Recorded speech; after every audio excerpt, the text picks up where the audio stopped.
Another day, and yet another U.S. major city in flames after massive civil unrest and rioting gripped the streets after yet another police-related shooting. Incredible violence that we've been telling you will only be increasing from here. Welcome back, beautiful and amazing human beings. This is Luke Rudowski of wearechange.org. Of course, a lot to get into in today's video. Obviously, we are going to be talking about the event in Wisconsin, some of the very important facts and details about this case, as well as the larger ramifications of this event and others that will be happening with the larger picture, trying to understand the economic tsunami that it's on its way. Now, before we get into that, plus a lot more, obviously in 2020, there has been a lot of changes to people's normal lives. A lot of people have been preparing for this by acquiring firearms, and this is why in the United States recently we had millions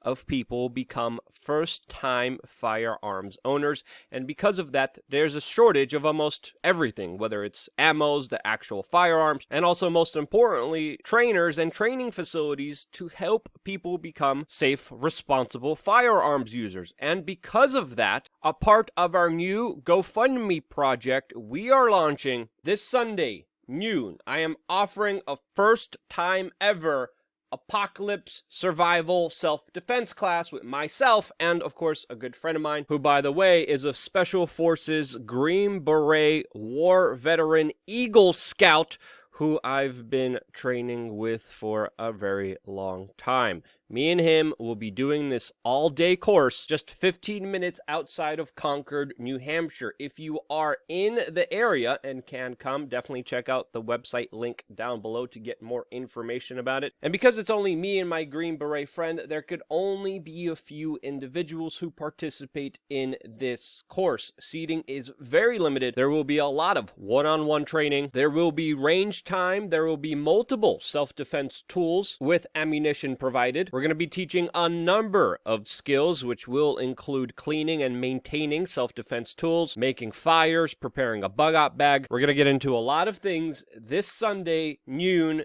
15 minutes away from Concord, New Hampshire. Check out the website for more information if you wish to be involved. Again, seating is very limited. Get yours before it sells out. And if you have already participated in our GoFundMe, if you're on tier level 1, you get 10% off. If you're on tier level 2, you get 40% off this course. And if you're on level 3, this course is completely free for you. Again, I'm going to be doing these types of stuff all throughout the country, a part of the larger project that I just announced on this GoFundMe. Check out the video for more details. And if you believe in freedom and personal accountability, this course is right for you. I hope to see you there. Now, things in major cities all throughout the United States have been getting progressively worse. And if you remember watching this channel months ago, we told you that the ingredients, the circumstances, the situation that led to civil unrest, those situations have not been dealt with, and therefore there will be more civil unrest.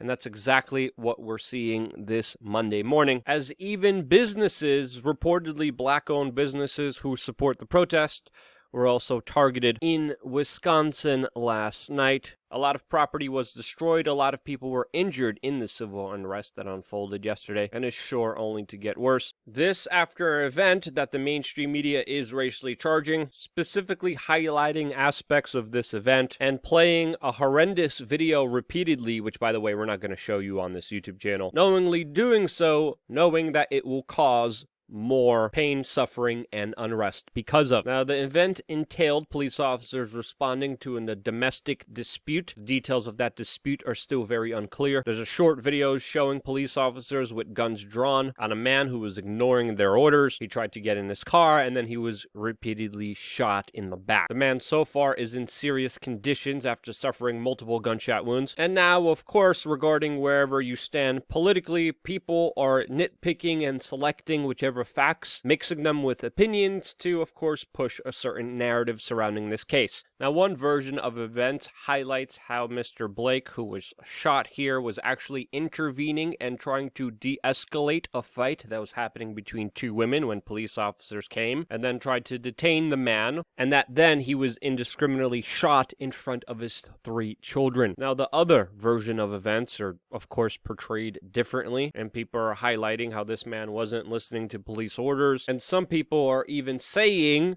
that the police were justified because it was seen as if this man could potentially pull out a weapon. They're also highlighting the fact that the man in question was actually previously charged with assaulting a police officer, carrying a firearm while intoxicated, and pulling a gun out at a bar. Now, the police are, of course, investigating themselves in this particular case. They have placed the officers involved on administrative leave, and wherever you stand on the issue or the nitpicking of facts here, we could only just hope that justice is served here and that we get the full truth of exactly what happened. So far, we only have a short video and not much else to go on. Now, regardless of wherever you stand on this issue or this incident, we do have to ask ourselves, what did this have to do with independent business owners who had their buildings looted, destroyed, and burned down to the ground? We saw a lot of senseless violence because of this, including other individuals who were specifically telling violent rioters to target a specific race of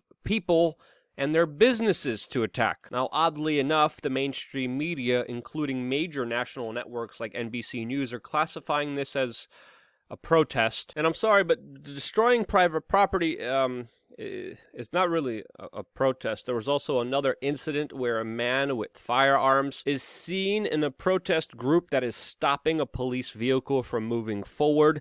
There's also gunshots heard. It is still unclear exactly what happened at this event, but it's pretty clear things are escalating and are turning very ugly. Now, you compare how the mainstream media classifies this as a protest, and now you compare the mainstream media's coverage of protests that happen in the United States this weekend against child trafficking, and you see a huge disparity. I want to get to this disturbing trend in several cities. Disturbing trend in several cities. You hear this? Disturbing trend in several cities.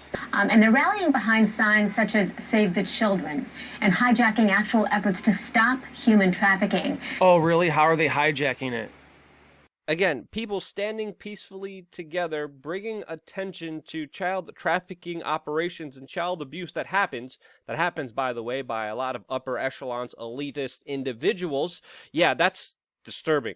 Burn something down, riot? That's a protest, guys. I mean, how much sicker and more perverted could the mainstream media get when it comes to them pushing a divide and conquer narrative and agenda here? Meanwhile, big urban cities are gripped with violence that, of course, receive little to no coverage at all, especially in places like New York City, where we are seeing cold-blooded acts that are dramatically rising in incidences without even a bleep or mention from, of course, the mainstream media. Why don't they talk about these events? Well, of course, it doesn't fit their narrative. Their narrative that they're pushing to foment more civil unrest in this country and is continuing a spiral, a pendulum swing, a cycle of violence that will keep repeating and perpetuating itself. One group attacks another, the group retaliates, and so on and so on. As last night, we saw police officers knocked out after being hit with a brick. In Maryland, we saw 3 police officers ambushed. In Portland, we saw clashes amongst